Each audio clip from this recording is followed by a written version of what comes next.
ce tout nouveau numéro de votre magazine Un jour, une femme. Ce magazine qui vous présente la vie de ces femmes exceptionnelles. Eh bien, savez-vous qu'il existe ces femmes qui se sont distinguées dans certains domaines connus pour des hommes? Par exemple, le karaté. Et oui, il en existe. Et parmi ces femmes figure une ceinture noire, 4e dan de karaté. Il s'agit bien de Nancy Diaba. Donc voici son parcours.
Nancy Diaba Landou, ceinture noire 4e dan de karaté, avocate au barreau de Kinshasa Matete, coordonnatrice de la dynamique des jeunes femmes sportives, une structure initiée par moi et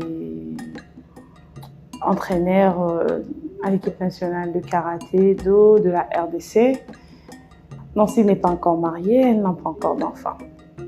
J'ai fini ma carrière en 2021 et nous espérons que ça ne sera pas plus longtemps. Ah ouais, Nancy est née dans une grande famille, une très grande famille. Je ne sais pas où me placer, mais je suis la petite sœur de ces grandes sœurs et grands frères qui m'adorent, qui aiment bien m'appeler double maîtresse. Je suis la grande sœur de mes petits frères et petites sœurs qui m'aiment beaucoup. Donc, mon père en a beaucoup. Et ma mère en a 2, dont je suis la première. Mon enfance était un peu compliquée, si je peux le dire, parce que moi j'ai perdu mon père en 1997. Après la mort de mon père, rien n'était facile, comme vous le savez, dans le pays africain avec le coutume et autres.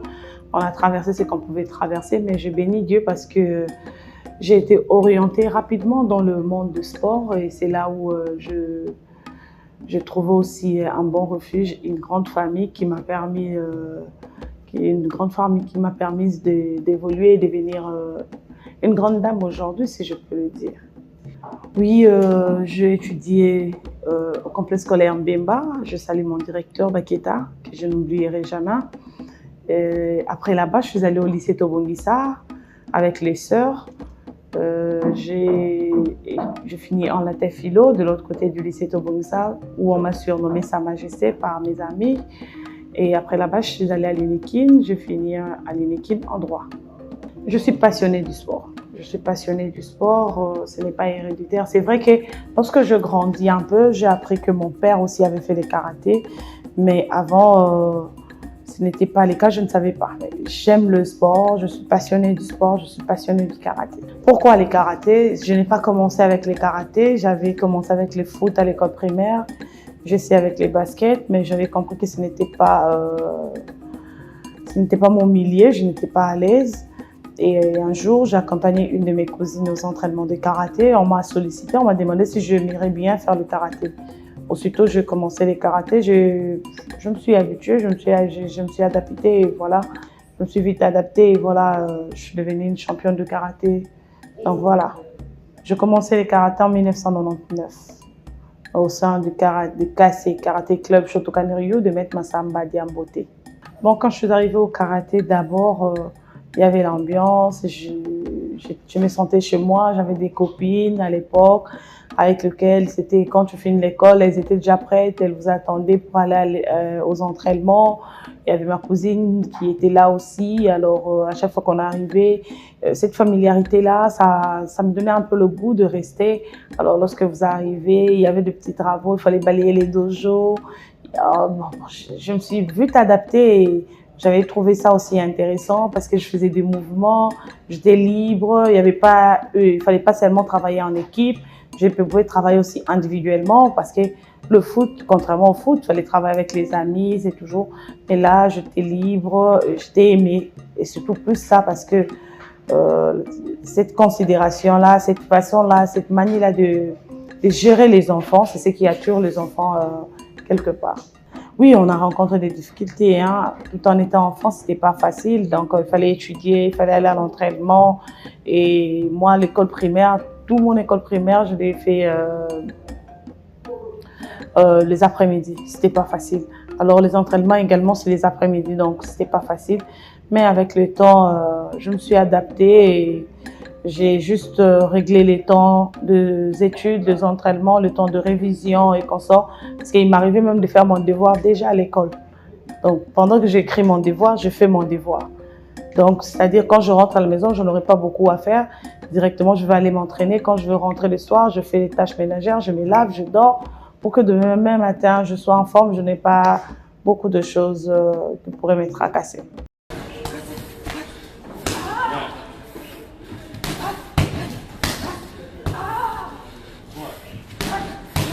Rien n'est facile dans la vie, si je peux le dire. Vous êtes journaliste aujourd'hui. Avant, il n'y avait pas de femmes journalistes. On a des femmes caméra-women. Avant, il n'y en avait pas. Donc, c'est pour dire que rien n'est facile dans la vie, mais c'est question seulement de discipline et de s'adapter. Vous voyez, c'est quand vous arrivez dans le monde du sport, ce n'est pas facile. Il faut courir, il faut travailler son corps. Parfois, tu te dis, hey, c'est mon corps, je suis fatiguée, tu peux rentrer, mais tu es là quand tu aimes quelque chose et que tu es passionné, tu vois, tu n'as pas à forcer. Ce n'est pas facile. Rien n'a été facile pour moi, si je peux le dire. Je me suis adaptée et imposée. Je me suis vraiment imposée pour devenir Nancy Tchaba. Donc, je m'entraînais parce qu'on a tous 2 heures de temps d'entraînement. Que tu sois fille ou garçon, prévenez, dans le sport, il n'y a pas de sexe. Lorsque nous entrons dans le karaté ou nous commençons l'entraînement, il n'y a pas de sexe. Donc, tu es ceinture orange, je suis ceinture orange. Ce que tu fais comme homme, je veux aussi les faire. Donc, il n'y avait pas de différence pendant les entraînements. Donc, c'est-à-dire, on était sur le même point d'égalité. Donc, on travaillait tout le monde ensemble. Tu as mal, tel que l'homme aussi a mal. Donc, on s'est imposé, on a même dépassé parce qu'on s'entraînait parfois plus que les hommes. Parfois, il a mal, il arrête, mais toi, tu as mal, tu continues. Donc, c'était question juste de s'imposer et puis d'aimer la chose, quoi. Voilà. La dynamique de jeunes femmes sportives d'IGFM en sigle, cette structure, l'idée m'est venue en 2019. J'étais victime au sein de ma fédération à cette époque. Le président qui était là ne voulait plus que je puisse compétir au niveau international. Je ne comprenais pas des raisons, il m'empêchait alors que j'étais dans le ranking de gens qui se battaient pour aller au JO, Tokyo. Alors vous imaginez le rêve d'enfance et bafoué et négligé par une seule personne. Alors j'étais vraiment choquée jusqu'au point où je me suis retrouvée à l'hôpital.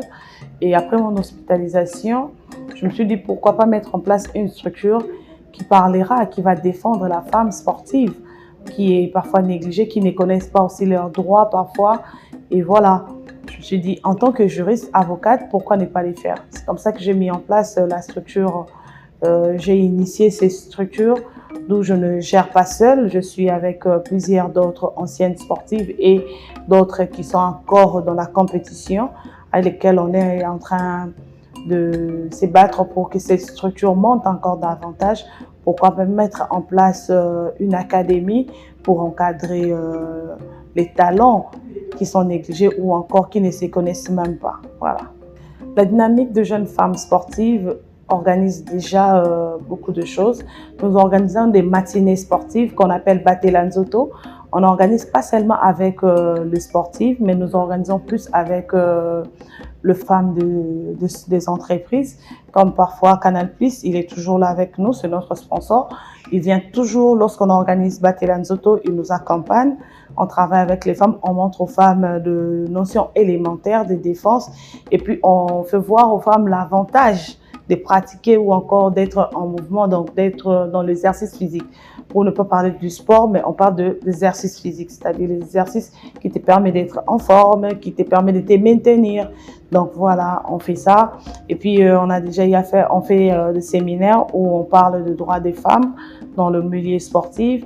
On fait des conférences avec des jeunes, de tout petits, qui arrivent dans le sport. On leur montre qu'est-ce qui est important pour vous, athlètes, pour que demain vous soyez meilleurs. Donc tout ça, c'est ce qu'on est en train déjà de faire. Donc, mais vraiment notre une grande vision que nous avons, c'est de mettre en place l'académie sportive qui va encadrer le jeune dame, le talent.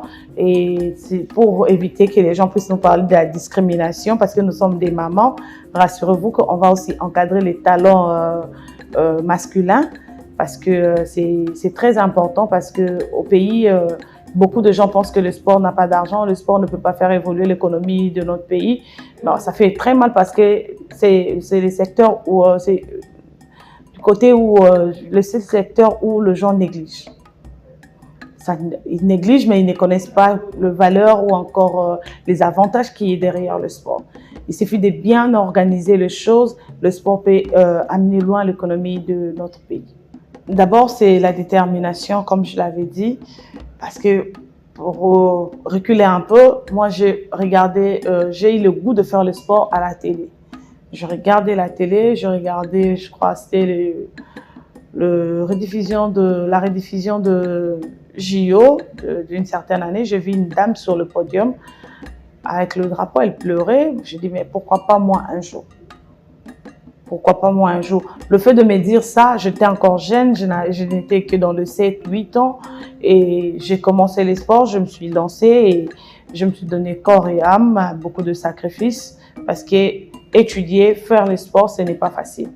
Donc, on a mélangé le tout et puis voilà. Alors, on était focus. Donc, c'était moi, quand je montais sur le ring, je me disais, je suis là pour que demain on parle de moi. Il faut que je donne tout. Le pays a besoin de ça.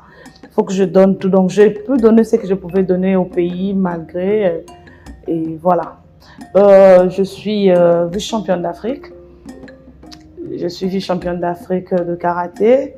Et je me rappelle l'année où j'ai été vice-championne d'Afrique, j'étais la seule vice-championne d'Afrique, alors que la RDC avait ramené une affaire de 149 athlètes au JO de l'Algérie, de l'Alger, et il n'y avait que 3 médailles.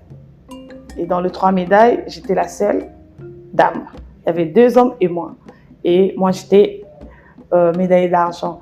Pourquoi j'étais même médaillée d'argent? Parce que je pouvais même être médaillée d'or ce jour-là, parce que j'avais connu un problème au niveau de l'œil, mais on n'avait pas le médecin sur place. Notre médecin de la RDC, il était loin, le temps qu'il arrive, tout ça. Il fallait faire la finale. Je fais la finale avec la douleur, je ne voyais pas bien. Et ça donnait ce que ça donnait, donc voilà. Et à part ça, dans le monde de karaté, si on veut parler karaté, on ne passera pas sans pour autant parler de Nancy, on ne passera pas sans pour autant, surtout si on veut parler de sport féminin dans notre pays, on parlera de nous parce qu'on a donné toute ma jeunesse et je l'avais confiée à la RDC dans le domaine du sport.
Je fais le podium africain 3 fois.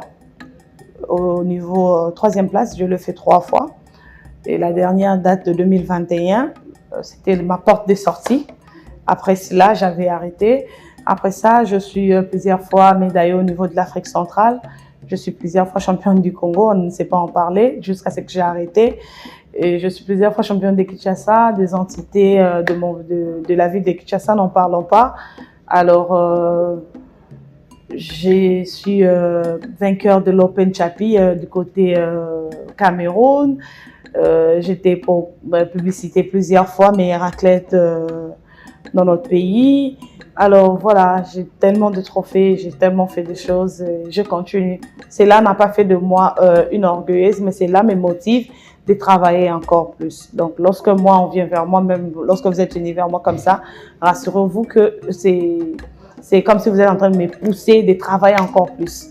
Parce que je me dis, aujourd'hui on a parlé de vous et demain on ne parle plus de vous, donc c'est-à-dire vous n'avez rien fait.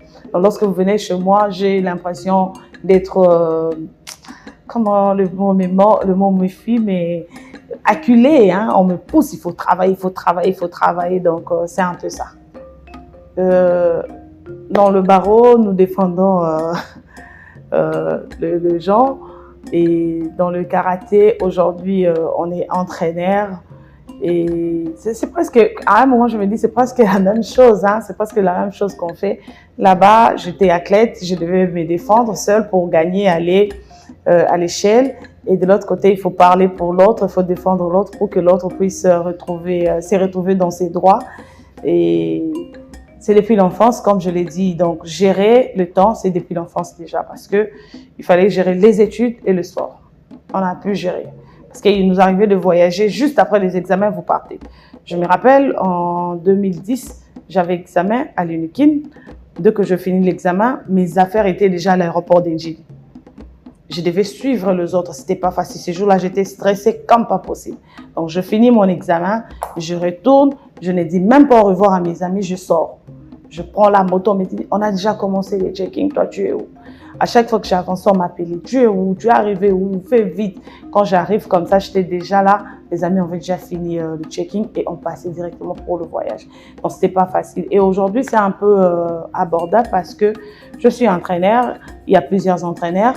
Je peux demander, on peut me seconder. Il y a d'autres qui sont là. Je peux m'excuser pour aller dans mon travail. Et si je suis empêchée ou encore je suis en déplacement avec les athlètes, je peux demander à un collègue avocat. Il peut renvoyer, si c'est une audience, il peut renvoyer pour le jour où je serai là. Si c'est juste pour accompagner un client, il y a des collègues au cabinet qui peuvent le faire également. Je dis toujours, ce n'est pas le sport, c'est l'être humain. Chacun est né avec sa morphologie, chacun est né avec sa peau, la beauté qu'elle a. Je ne sais pas comment définir ça, parce que moi, je fais le sport. Je fais 18 ans à l'équipe nationale, je m'entraînais comme un homme. Je m'entraînais comme pas un homme masculin, mais je m'entraînais comme tout le monde. Je m'ai donné à fond. J'étais vraiment dans la chose. Je faisais les faire, je faisais tout ce que les autres faisaient. Donc, chez moi, il n'y avait pas de limite. Je sautais comme tout le monde. Parfois, je faisais plus que eux. Mais il y a des gens qui me disent, mais toi, tu as fait le sport. Il y a des gens qui ne croient pas à cela. Pourquoi ils ne croient pas, je ne sais pas. C'est juste parce que c'est ça, moi. Je ne sais pas me déformer rapidement. Mais il y a de ces là qui arrivent aujourd'hui. Après un mois, tu vois que c'est fini. Là, c'est lui. N'accusez pas le sport. Le sport n'a rien à voir. Le sport n'a rien à voir. Vous êtes devant moi, vous me regardez, je ne sais pas. Et vous remarquez quelque chose de sportif en moi. Je ne sais pas. Peut-être quand je marche, oui, on peut dire c'est normal parce que quand tu es dans le sport, ce n'est pas forcément que tu dois changer ta façon de marcher, tu dois changer. Non, non, non, ça n'a rien à voir. Le sport n'influence à rien. Celles qui deviennent ce qu'elles deviennent, c'est parce qu'elles veulent devenir telles qu'elles veulent. Avoir de muscles, ça dépend de la morphologie de tout et chacun. Donc, ça n'a rien à voir direct avec le sport. Non, non, non. Le femme le plus soumise du monde, ce sont les femmes sportives. Je vous l'ai dit. Je vous le dis parce que la femme sportive, elle connaît la douleur. Elle connaît le risque. Vous voyez, d'abord, lorsque nous arrivons dans le sport, on nous apprend la discipline. La discipline. Et je commence le sport de le bas âge, on m'apprend déjà la discipline. Je sais me respecter, je sais respecter l'autre. Je ne vois pas une femme sportive insoumise, non. Une femme sportive insoumise, peut-être que c'est une femme qui a raté l'éducation ou encore a été dans un club qui ne l'a pas aidée. Et voilà pourquoi moi je conseille toujours aux parents, lorsque vous envoyez vos enfants dans des clubs, il faut regarder dans quel club vous envoyez les enfants. Parce qu'un maître qui a raté son éducation à la maison, qui a raté à l'église, à l'école, ah oui, la personne qui l'avait encadré également avant qu'il devienne entraîneur ou encore professeur de sport, rassurez-vous qu'il va transmettre à votre enfant tout ce qu'on lui avait transmis. Alors, c'est à vous maintenant, parents, de faire en sorte que d'envoyer vos enfants dans des clubs où il y a des maîtres instruits. Vous voyez, le maître est bien instruit, les maîtres est bien encadrés de leur bas âge. C'est ça le problème. Parce que moi, j'étais bien encadrée. Mon maître m'a bien encadrée et voilà, aujourd'hui, je ne fais que transmettre aux enfants cet amour qu'on m'avait montré de le bas âge et la connaissance que j'ai en moi. Donc, c'est ça. Les femmes sportives ne sont pas insoumises. En tout cas, je suis contre cela parce que j'en connais plusieurs. Que ce soit au niveau national, au niveau international, je vous jure, je n'ai jamais vu un homme, le mari de mes amis qui sont déjà mariés, parce qu'on a des amis qui sont mariés, mères des enfants comme Naomi Kassoupata. Je n'ai jamais vu le mari de Monica m'appeler pour me dire que non, Monica se comporte mal, Naomi se comporte mal. Déjà, je n'ai jamais vécu ça. Et quand on me dit non, c'est telle personne à Yolo, elle avait fait ça. Je comprends, je me dis bon, elle avait fait ça pourquoi? Attention aussi sur ce point-là, parce que les gens disent insoumise, non. Peut-être elle a réagi parce que, vous savez, quand vous faites le sport, déjà, on a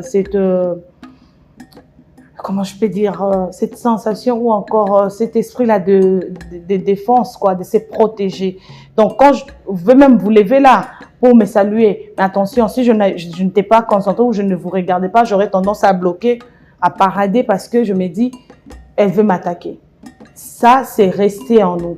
Donc, c'est quelque chose qui reste dans la femme sportive. On ne force pas ça. Alors, tu veux chercher à ridiculiser une femme en cours de route. Tu frappes une femme en cours de route. Et cette femme-là connaît les risques que cet homme-là ne maîtrise pas. Comment frapper quelqu'un? Tu frappes pas où? Tu peux me frapper là où tu vas me tuer. Je dois me défendre. Elle se défend, peut-être elle a paradé. Tu te dis, bon, tu as paradé, attends, je vais te montrer. Tu vas encore faire plus. Elle se dit, ben attends, je sais me défendre, pourquoi ne pas me défendre? Ça, c'est la légitime défense. Rien à voir avec la violence ou encore l'insoumission.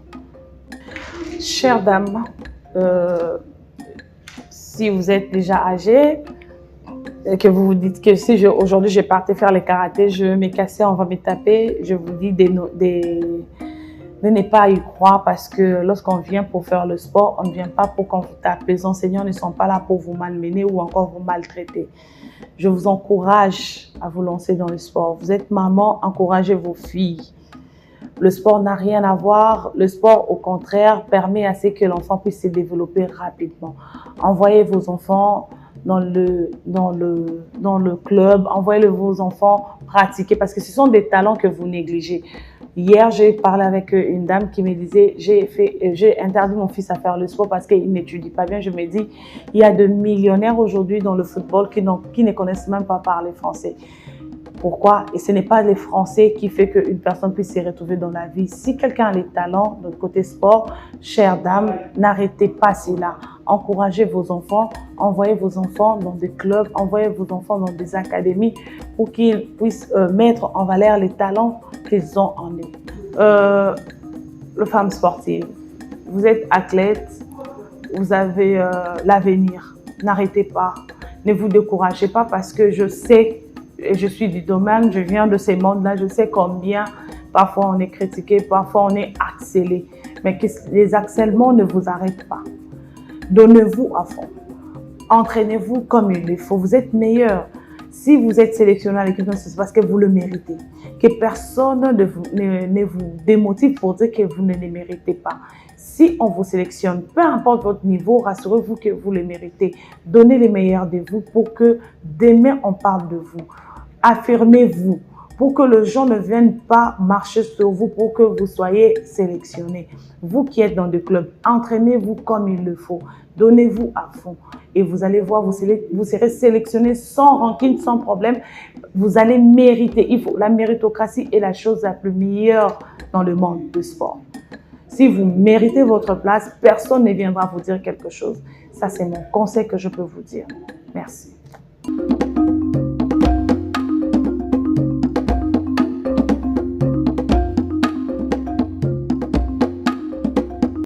Ah oui, les femmes sportives, vous êtes meilleures et plein d'énergie. Continuez à vous entraîner et restez déterminés dans ce que vous faites. Et vous, les femmes qui envisagez faire le sport, restez déterminés à croire en vos rêves et que personne ne vienne le briser. C'était là le parcours d'Enancy Tchaba, présidente de la dynamique de femmes sportives, avocate au barreau des Matete, ceinture noire, 4e dan des karaté. Merci à vous de nous avoir suivis et je vous donne rendez-vous pour le tout prochain numéro de votre magazine Un jour une femme. Quant à moi, je vous dis ciao.